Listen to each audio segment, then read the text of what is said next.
What's happening? What's going on, Ty? We back again for another episode of Fuck You Money. The year's almost in. Yes, sir. If you in here with us right now, make sure you share the link. Let people know we talking sacrifices tonight on Fuck You Money. It's Yo and Ty. Talk to me, Ty. How you been, man? I know we were supposed to do last week, but it was the American Music Awards, correct? Yeah, it's American Music Awards shits. Now you was there live? I think that shit was live. Shit, I was there live. You were there live? Tell me about your experience. I mean, it was just regular shit to me, like regular award show shit. You know, seeing the I guess you would say the people getting their flowers, to say the least. You know, got a chance to see Missy Elliott perform, so that was a first. Never seen Missy Elliott perform before. Had no clue she was performing. Even though it wasn't her song, she was like featured on some song with this Latin artist name, I think Anita. So, that was cool. But for the most part, man, I had just damn double scheduled some shit and was like, man, let me get the fuck up out of here because I can't, It's white folk shit, man. That's what that shit was. It was white as hell. It was white as hell. Well, I know they were supposed to honor Michael Jackson, and I thought that was, going to be something at least acknowledging some legendary black art, but they end up pulling it last minute, right? Yep. Yeah, I mean, motherfucker dead and they still trying to, send you to court and penalize you. Disney didn't think that it would be a good look for them to pay tribute to a allegedly child molester or some shit like that. And then Chris Brown and his past, it's a very family friendly network, so I guess that's the way they justified it. But the justification is one thing, but the approach on how they went about doing it is another, and that's what's always gonna be an interesting component. And I found out about it after the fact. I didn't know that was something that was going on. That, I remember them saying that Chris Brown was going to be a performer at American Music Award for the first time in a while. I didn't know about the tribute and all of those different things. And I actually didn't even catch that he wasn't performing because I didn't stay the whole time. So I don't know if he performed or not because I had left midway through. I still think that's pretty wild considering that the show had them rehearsing. I think it was him and Sierra supposed to do a tribute for Michael Jackson. And obviously, it's a sensitive subject, but when you bring people in and create a situation where we're supposed to pay tribute and honor a black artist that probably did things that no artist will ever achieve again, I feel like that's what that space is for. I think award shows is a space of honoring, and I think it's real disheartening to know that things like that can still happen today. And watching artists still get penalized for, even like you said, beyond the grave, it's not even just about people who are alive and still kind of dealing with things they've done in the past. It's almost like you'll never escape from how they want to frame you. Yeah, that's the American way though for black people.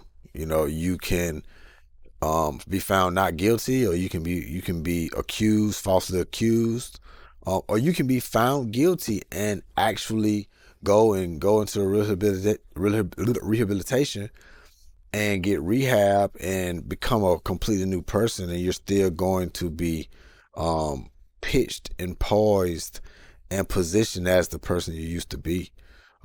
That's the way of the world in the United States of America for black people.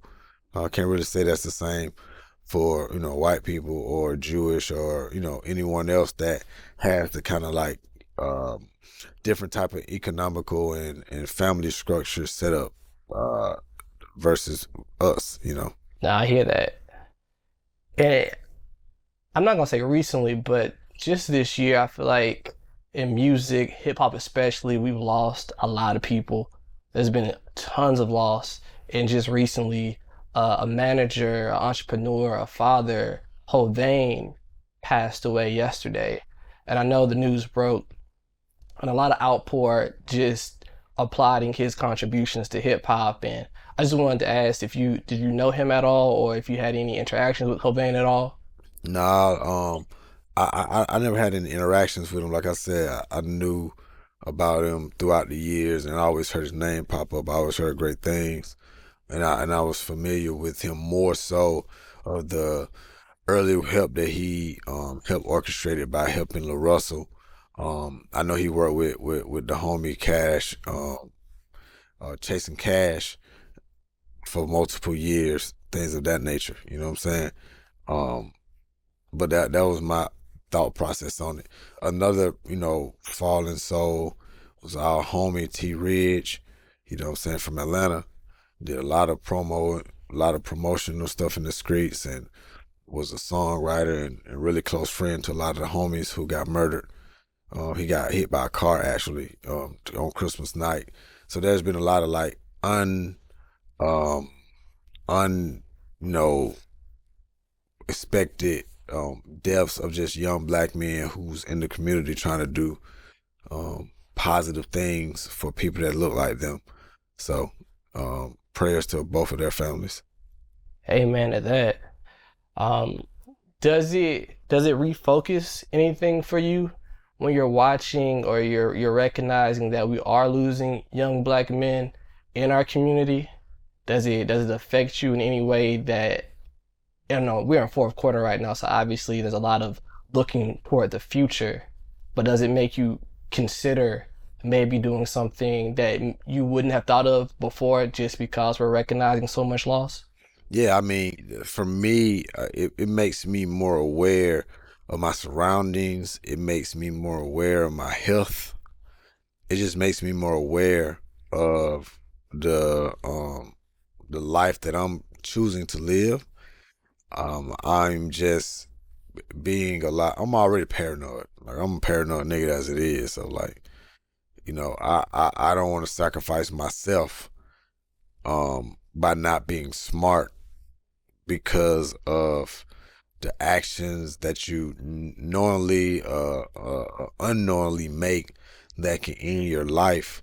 And a lot of it is some things you can control, and a lot of things are just like us being more tentative to things that's obvious.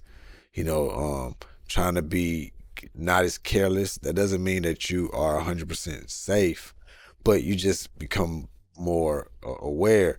One of the things that has been a topic of the conversation this entire year, within my circle and within just a circle of black men that's successful, is that no matter how successful we are as black men, our feet is always 1 foot in, 1 foot out of the hood, because our entire family is not out of the weeds. You know what I'm saying? So you can be extremely successful black man and find yourself in a situation where your life is threatened, and I mean a black man. Um, but white men don't have to think about that when they go out to the club or when they go out to their bar mitzvahs or whatever it is. They don't have to think about that because their life is kind of like systematically built differently. You know, there are elements that we as just black people, no matter how successful you are at this forecast, because we haven't been successful for 100+ years.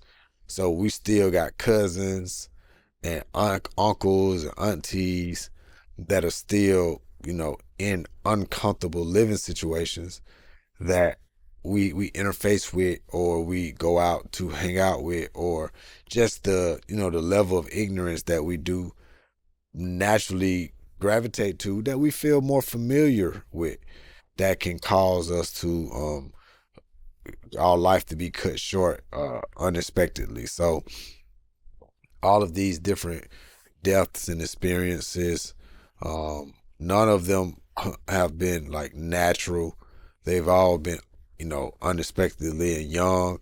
And so for me, it's just teaching me to be more aware, move a certain way, be very, very cautious about the the people that you have in your life, and just take it one day at a time as you're working towards your goals and what you're trying to achieve. Now, I want to piggyback off of what you were saying about the life you chose.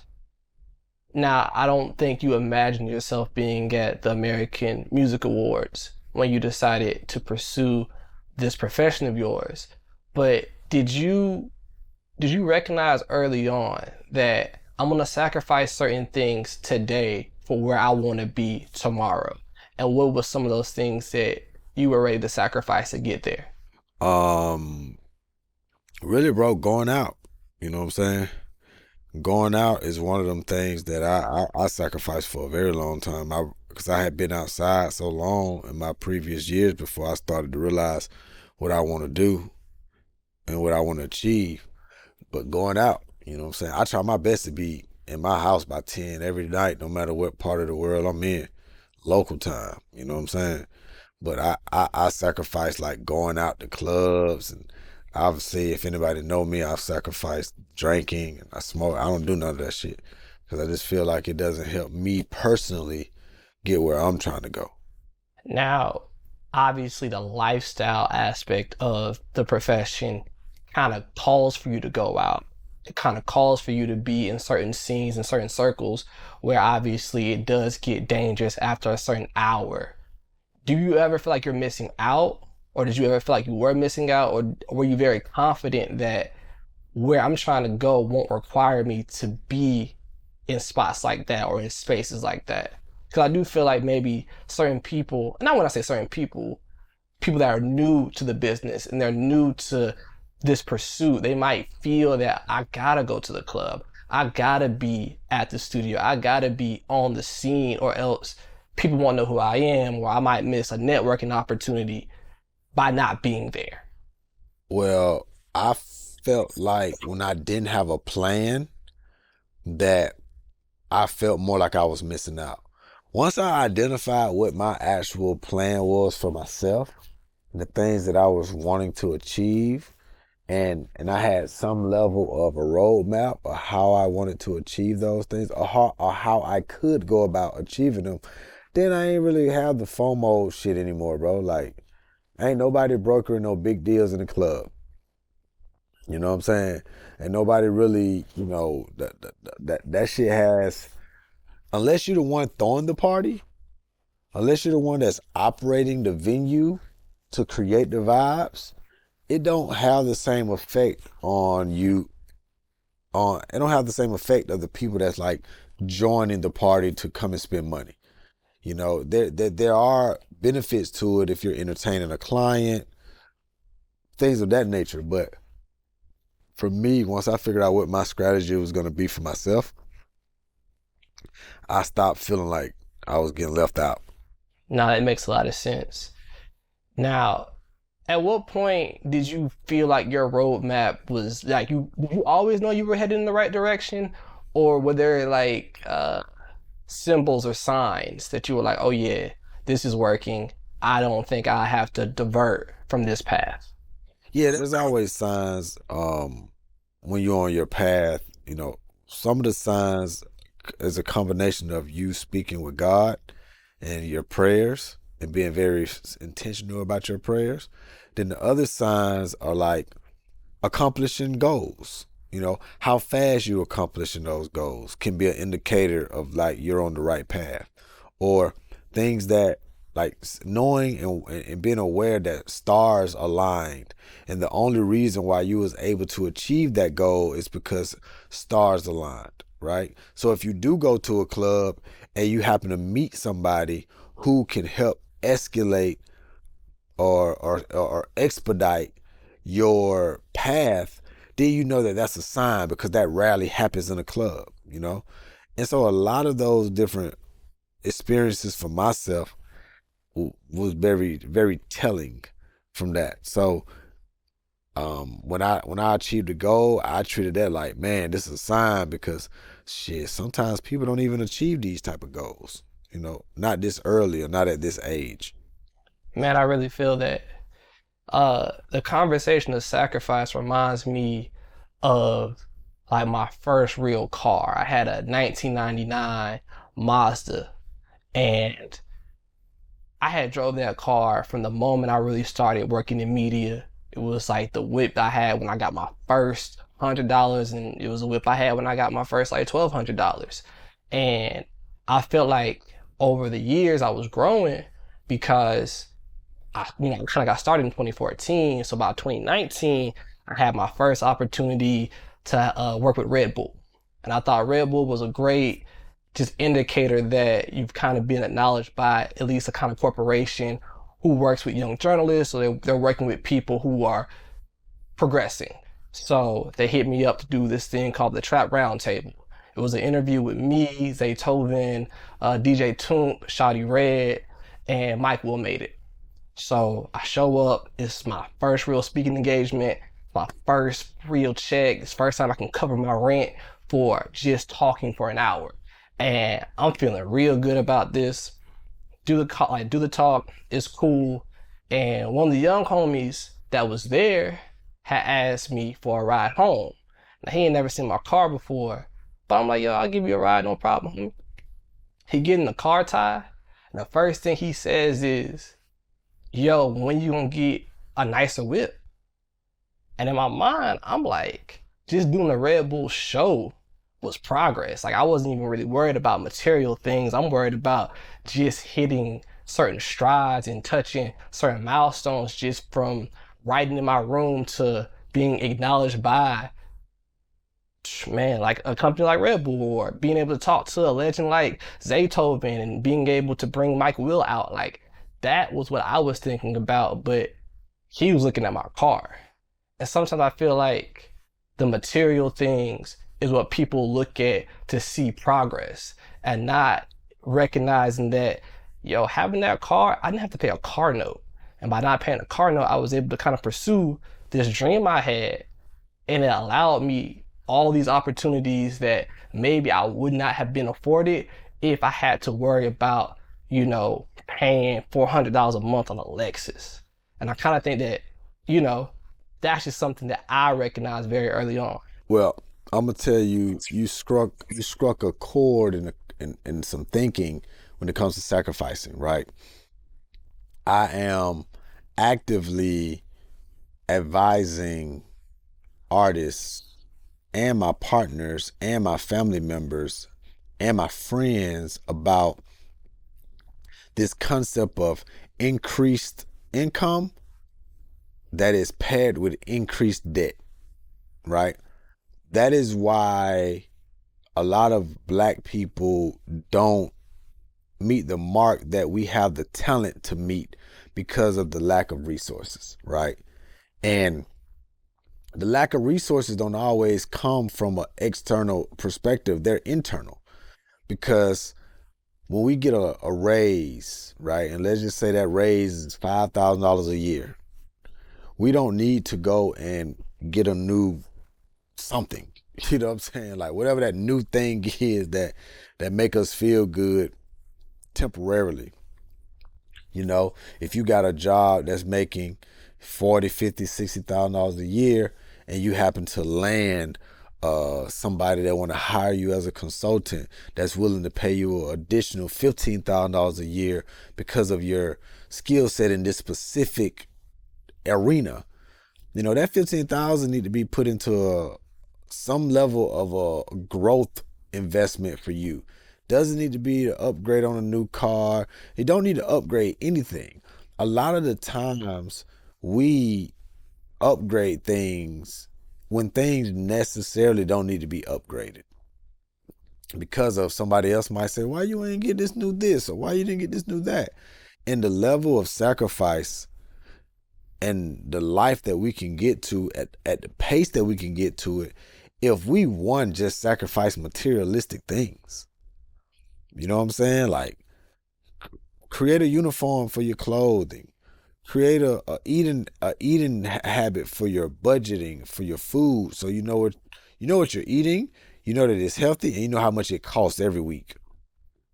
A lot of the wasteful spending that we do, we at times don't know how to sacrifice because of our the country that we are in, we're spoiled, and we have a very entitled mentality on as Americans, and it shows when we go to other countries. It's very loud when we go to other countries. I have to check myself because it's not necessarily about being a good person or a bad person. It's just the environment that we breathe every single day when we're here in the United States of America. But if we can just learn how to just sacrifice materialistic things before we even get to, sacrificing drinking or smoking. Like if we could just sacrifice the materialistic things that really don't matter in terms of like wealth building, being able to put aside certain spending habits. I remember being in Onyx on a Friday at like 4 o'clock in the evening. No, it was 5:30 in the evening at this thing called the Smokers Club. And this was before the Barclays Stadium was built in New York. But I was in Atlanta at the Script Club at Onyx. And the architect that was literally doing the architectural plans for the Barclays Center told me, if you can afford $1 million home, go get a $500,000 home and put that $1 million, that other 500,000 into an investment that can grow over time. If you can afford, the E class, get a C class. Like he just was talking to me in 2000 and like this like had to be like 2015, 2016. Probably before then, actually. I can't remember the exact date year wise, but he was talking to me in a way. I still stayed full time in Atlanta, so it was before 2015. He was talking to me in a way that I never heard a black man speak when it came to like materialistic things and spending. So when you in that car and that car is getting you from point A to point B, it has intrinsic value. It might not be that much blue book value wise, but it has a lot of intrinsic value for your life to get you. That's your dream chaser. And a lot of people got dream chasers that they should not be upgrading because you might upgrade your dream chaser too fucking fast and that bitch turn into a nightmare. I don't think I've ever heard anyone tell me not to upgrade too fast. I think the perspective is when you do get a raise or you do get some extra money, treat yourself. Buy you something nice. Upgrade that car. Upgrade that house. Get more space. And it really took me understanding that you can have big dreams in something really small. Sometimes you might have to be in a cramped space just so that you can get to that thing that you want later on, like 4 or 5 years down the line. You stay in that one spot. We talk about this in the book too, just about, hey, you don't always have to upgrade to that sky rise that you might be dreaming about too soon, because if you just kind of stay down and keep that spot that might be a little smaller, not as nice, but again, as time grows, you might have the opportunity to get that next thing when it benefits you in the long term. And I think sometimes it's hard to think about what will benefit you in the long term when you're constantly thinking about what you don't have. If I feel like I don't have this and I need that, then eventually you're gonna kind of run into a wall, like you said, or your dream will become a nightmare because you're not able to manage. Man, niggas need to upgrade their goddamn positive energy. They need to upgrade their perspective. When you get that raise, upgrade your perspective. Put that money in the bank. Put that money in a interest-bearing account. Put that money into a lawyer to get your trust set up. Instead of upgrading materialistically, niggas need to upgrade their point of view, their perspective. They need to upgrade the good energy that they bring into the room. So every time you get a raise, don't go buy nothing. Go sit and pray and get your spirit right. You know what I'm saying? That's what this shit really boils down to, because you can talk to people and you can tell they having bad days by how they respond to your positive energy towards them. You know what I'm saying? So a lot of this shit is the game the problem with us as black people that we don't plan to live long. That's why we be like, we got to get this shit now. I need this big house now. I need this new car now. But shit, when you got uncles that's 70 and 60 60, 70, and they still trying to figure out how to pay their bills because of poor planning when they was in their 20s and their 30s. Nah, fuck that. I'd rather die struggling and trying to put my plan together versus be alive at 80 and never had a plan. Or not know how to execute a plan properly that's going to allow you the space, the time, and again, the positive energy to not feel like your life is being weighed down by your poor decisions. Because I do think that's another thing too. You spend so much time chasing what you think you need that before you know it, you never really got anything out of it. Maybe you had a good time, but was it really worth it? And I feel like I saw this interview with Jay Prince, and he was talking about how he hated school growing up. He hated waking up on someone else's time. And he decided that he was going to create a life for him where he wouldn't have to like wake up and stop sleep too soon. He wanted to enjoy sleep and then get to his life. And he said that his 20s and 30s, yeah, he had some sleepless nights. He had nights where he had to be up 3, 4, 5 days. But now, today, what he was able to build for him, his legacy, he sleeps well at night. And I think that's such a powerful perspective to know that I want to be on my own time and what I'm willing to sacrifice so that I don't have to be on anyone else's clock. But again, I think that's like the crux of what Fuck You Money provides you. It provides you an opportunity where you don't have to be stuck following anyone else's rules. 1000%. Yeah, I mean the essence of it, you know, you just want to, what you want to sacrifice very, very early on is, you know, the need to want to please others when you feel what is inside of you that can actually become a reality. But you just got to believe in it. And the sacrifice, sometimes the sacrificing of like hanging out with people too, because hanging out with the wrong people at the right time or hanging out with the right people at the wrong time can affect your journey as well. You know, a lot of this shit be energy based. You know, you can come home with a great idea because you was inspired by the people that you was hanging with, or you can come home feeling low with no self-esteem and no confidence in yourself because of the people that you was hanging out with, you know, or feeling less than because the people that you was hanging out with, people are not uplifting you. You don't feel supported. You feel like they're shitting on your ideas. It's a very, very interesting element when you start talking about what is sacrifice and what are you willing to sacrifice. You know, a lot of people still haven't figured out the code, haven't cracked the code of being able to be by themselves consistently without feeling like they're lonely. Mm. You know what I mean? Yeah, and it's kind of crazy you say that after a pandemic where we were kind of forced. I mean, not everyone the same kind of way was forced to spend time with themselves, but it did create a circumstance where your interaction with people was completely lessened. And I'll never forget, we had a shoot. We were shooting JID's rap portrait.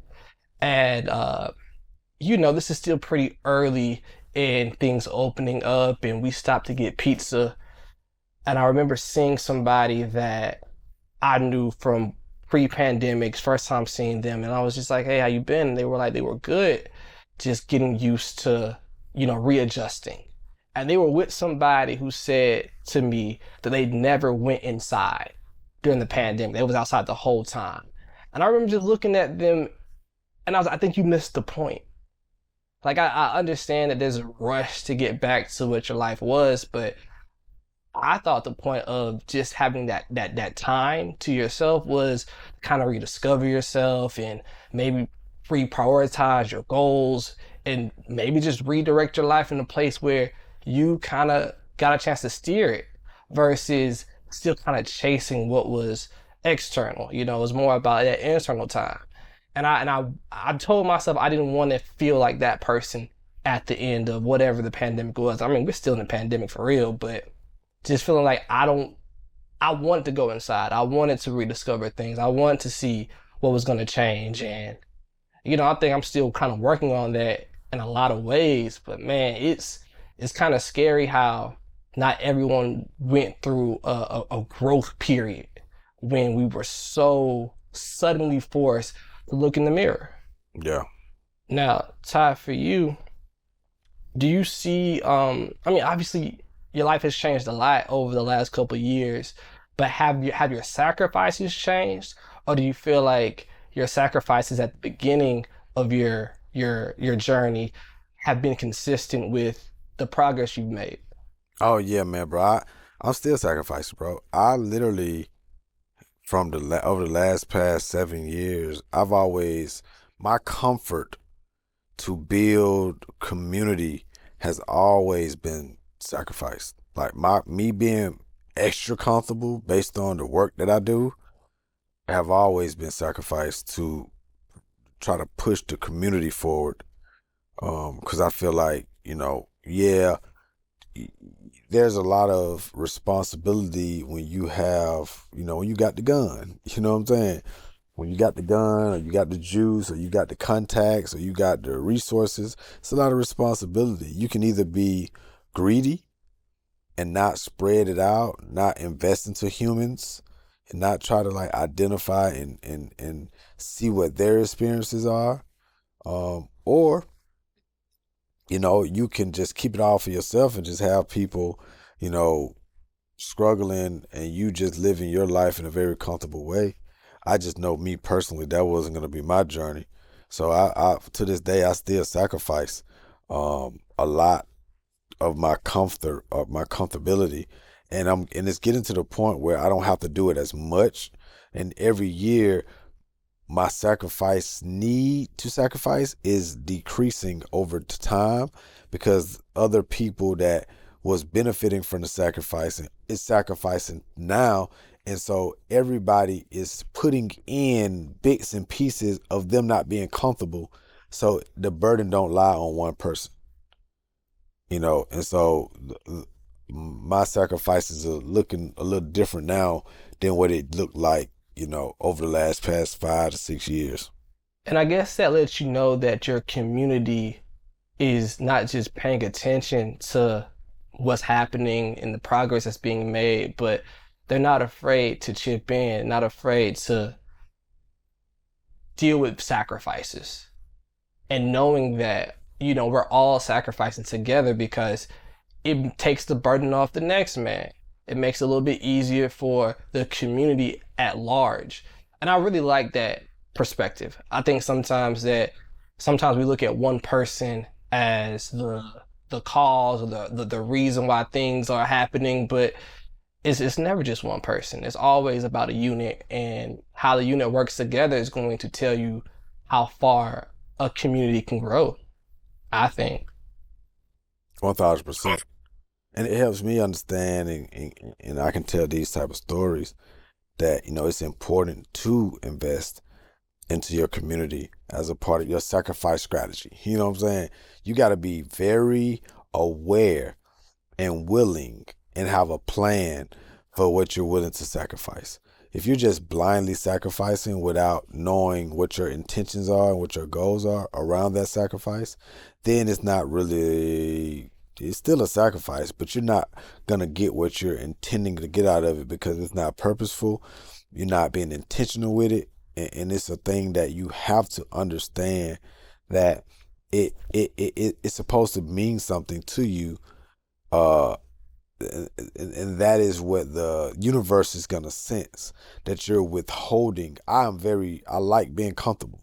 You know what I'm saying? I like my space. I like a lot of those different things. So for me to sacrifice that over and over and over and over and over again for multiple people, the universe read that and started to, bring in more opportunities for me to be comfortable through resources or through meet and greets or through, just overall opportunities.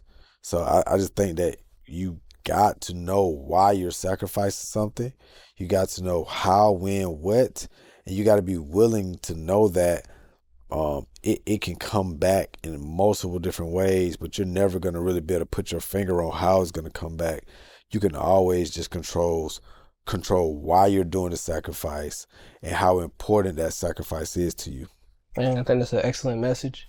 And was there any time in your journey where you knew like, okay, I have to step up and sacrifice more right now, like at this moment in time, because this is all very new for everybody, and that I think just as a leader and as a boss, I'm gonna take this right now. Was that like a particular time for you where you just knew like, all right, man, like I gotta suck it up, like I have to. Yeah, I mean, I think the only time that I personally felt like I had to suck it up was when I changed my eating habits completely. But, I never, I just never saw, me having to suck it up in that regard pertaining to business or sacrifice.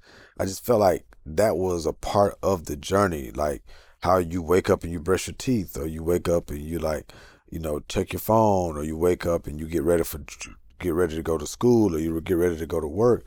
That's how I view sacrifices. So I never saw it as I was like sucking up something or being like, man, I need to get it together. I just saw it as a way of the world in order to get and achieve what you want to achieve. I was reading the Wu-Tang book that RZA wrote. I think you got a copy in your crib. I remember seeing it there. And there's a part of the book where RZA talks about fasting and how important it is to sometimes take these fasts because it kind of helps you recenter yourself. And I never really thought about it before, so I did my first fast last week. It was like a 4-day fast, nothing too extreme, but I wanted to start thinking more in that mentality about just what I'm putting in my body and how there is like a spiritual connection between what your discipline is like and what you're eating, who you're seeing, where you're going, what you're doing. Like all of that creates the kind of universe you're living in. And, I don't think I was ever really privy to that because I didn't see it a lot growing up. I didn't really see people talking about the things they were consuming in their discipline. But I did see that with you. I think you were probably one of the first people that I saw that was very clear that like everything you were doing, everything you were consuming was a part of discipline. And I probably didn't look at it as sacrifice, but definitely discipline. Yeah, 1,000%. And like I said, I never see discipline and sacrifice as the same thing for me. You know what I'm saying? I think, you got to be disciplined to wake up in the morning. You don't have to sacrifice your sleep. You just got to go to sleep to get your 8 hours. You got to be disciplined enough to go to sleep. You know what I'm saying? But because those are things you need to function. I think that and some people might say, oh, I can sacrifice my sleep to stay up and work harder for the things. And I can understand that concept, that concept. That's not something that I'm going to like participate in from my area because I feel like there's something else that I can sacrifice that's not going to affect me, my body healing on a day-to-day basis. You know what I mean? That's something I didn't understand in like my early 20s, where I felt like sleep was the first thing I was ready to sacrifice. Like if I wanted to take on more work, that was the first thing I was like, okay, I don't need to sleep tonight or I don't need to sleep for the next 2 days. And at first it was cool. I was young. I had young needs. I had a young mind. I didn't feel the fatigue. But the older I got, trying to repeat those practices completely backfired. And I had to acknowledge that like you might think you can still process things the way you could, but eventually you're gonna kind of run into a wall, and then that's why I think you gotta be very specific about what you're willing to sacrifice because it might be cutting certain corners that you won't be able to keep cutting consistently.